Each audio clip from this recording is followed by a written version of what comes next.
From that day forward, my brother and his wife declared, "We'll handle the household ourselves, so you should find somewhere else to live." My mother, siding with them, started treating me like a burden. Did they even realize who had been paying the bills for this house? I never expected such disrespect. Deep down, I made up my mind, I would take action. My name is Carrie, and I'm 30 years old. After college, I returned to my parents' home. I had initially pursued a corporate career, determined to carve out my own path, but the overwhelming challenges forced me to step back. While unemployed, I explored remote work opportunities. With a background in science, I ventured into freelance engineering, taking on small projects to get started. The pay was modest at first, but the independence was invaluable. Unlike a traditional job, freelancing allowed me to earn a decent income while minimizing social interaction. As my confidence grew, so did my workload and earnings. Within a year, I was making as much as a typical corporate employee. The real challenge, however, wasn't the work, it was getting my family to understand it. My father grasped the concept after some explanation, but my mother, deeply rooted in traditional values, struggled to accept my work-from-home lifestyle. No matter how much I reassured her, she kept asking, "How long are you going to stay home?" and doubting the legitimacy of my job. Even when I showed her client emails and salary statements, she remained skeptical. She suspected I was involved in something shady, maybe even a cult, despite the clear evidence of stable, legitimate income. She also constantly worried about unemployment benefits, insisting they wouldn't last forever. I had considered moving out, but my savings weren't quite enough yet. Then, my father's health began to decline. His legs and back weakened, and he required nursing care. Forced into early retirement, he reassured us that his pension would be enough to sustain him. But knowing my mother's spending habits, I wasn't so sure. The stress was etched across his face, a silent worry about what the future held. My father had always supported me, through college and even when I returned home after struggling with my mental health. The thought of leaving him now, especially in his condition, didn't sit right with me. My mother, too, was lost, unsure how to handle his sudden decline. I knew I had to step up. I told my father I would take care of the household expenses. He looked at me in disbelief, questioning if I could really afford it. But when I showed him my stable finances, his surprise turned to quiet acceptance. He had always been the one who understood me best, but even he hadn't realized how much I had progressed. Encouraged by his trust, I took over financial responsibilities, paying medical bills, covering household costs, and ensuring we stayed afloat. Every month, I transferred money to my father's bank account, taking on a significant share of the expenses. Since my mother had been using his credit card, I got a new main card and gave her a supplementary one. My father, always careful with money, urged her to be mindful of spending. Then came the moment of reckoning.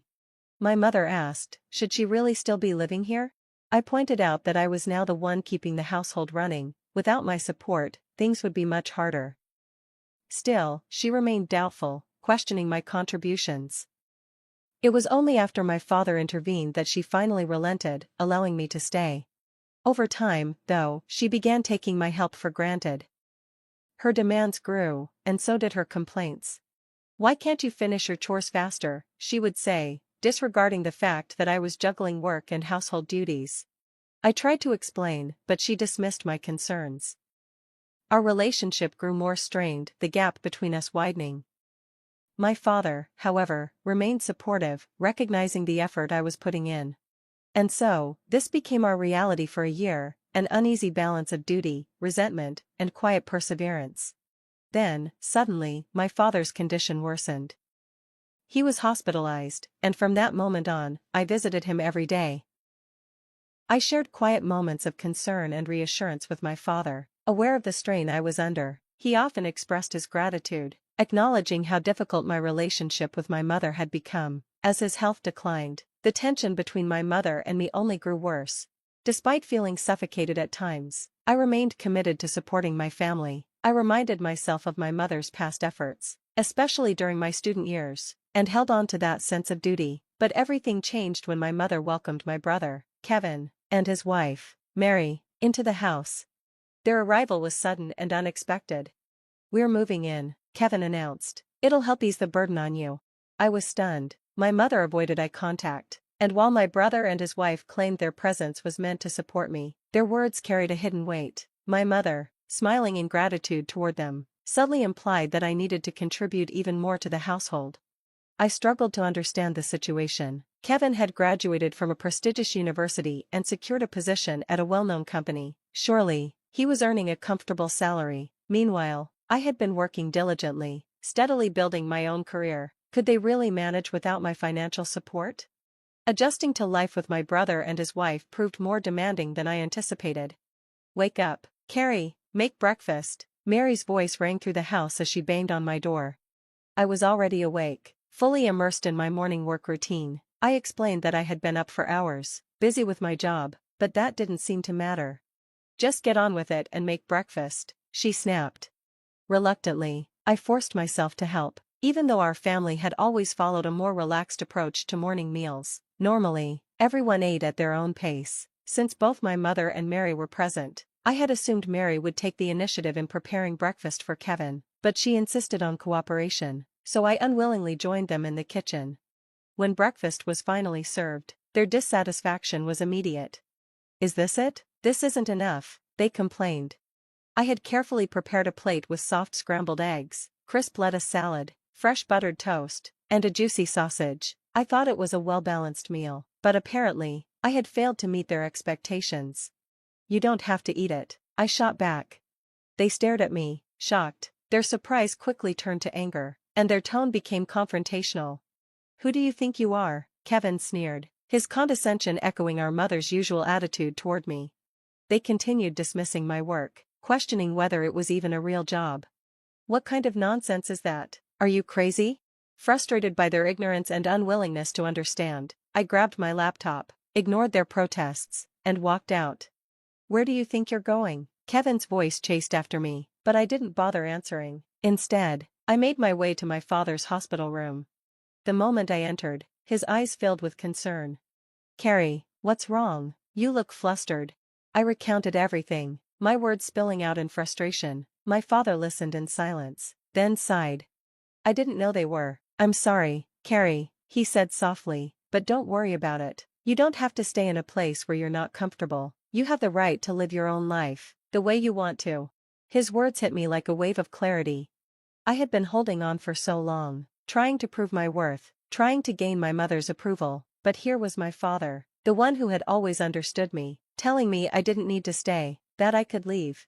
That night, when I returned home, the atmosphere was tense. It felt like a scene from a movie, my mother, brother, and sister-in-law waiting for me, their expressions grim. "You weren't at work today," Kevin accused. "I had to take the day off because of you." I frowned, wondering how he was able to take a day off so easily, but before I could question it, his voice rose. "Get out of here. From now on, the three of us will live together. If you don't want to stay, leave. We don't need an overbearing presence like you here." His words hit me like a slap. "What?" I whispered, shocked. Neither Kevin nor Mary looked the least bit guilty. My mother simply remained silent, as if she had expected this all along. "You're not needed anymore," Kevin said coldly. "Now that Dad's gone, there's no reason for you to stay." For the first time in a long time, I had nothing left to say. And for the first time, I felt ready to walk away.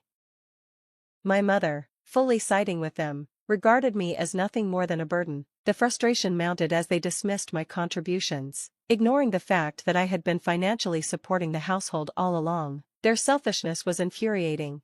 Fueled by their ingratitude, I decided to take action. First, I transferred the funds linked to my mother's credit card into an account under my sole management. She would soon realize, much to her surprise, that her usual spending habits would come to an abrupt halt. Next, I moved the money from my father's account into a separate fund, one that could only be accessed for his medical expenses. My mother was unaware of this change, but it meant that my brother and his wife would now bear the full weight of the household's financial burden. I wasn't entirely sure how much my brother earned, but I was certain he would struggle more than he anticipated. With everything in place, I packed my belongings and made my declaration. "I'm leaving." The moment the words left my lips, their faces shifted. My mother, my brother, and his wife, who had tormented me for so long, actually looked shocked. It was as if they had never considered the possibility that I would truly walk away. But beneath their surprise, I detected something else: satisfaction. "You're finally going? Good. You were nothing but a nuisance," my brother sneered. His wife smirked. "You're not coming back, are you?" "Of course not," I said firmly, "and don't contact me." They grinned smugly as I walked out, but I couldn't help but wonder how long their amusement would last once they realized what I had done. Free from the toxic environment, I embraced my newfound independence in a peaceful home. I focused on my work, relishing the tranquility and the ability to live on my own terms. For the first time in years, I felt truly at ease. But, as expected, my brother eventually called. "I told you not to contact me," I said, picking up the phone. "What do you want?" His voice was laced with panic. "Did you do something to the bank accounts?" I smirked. "Yes, I did. I told you about my job many times, but neither you nor Mom believed me. Now you understand, don't you?" There was a pause before he mumbled, "Well, Mom said a lot of things, and I got confused." I let out a dry laugh. "That's not my problem."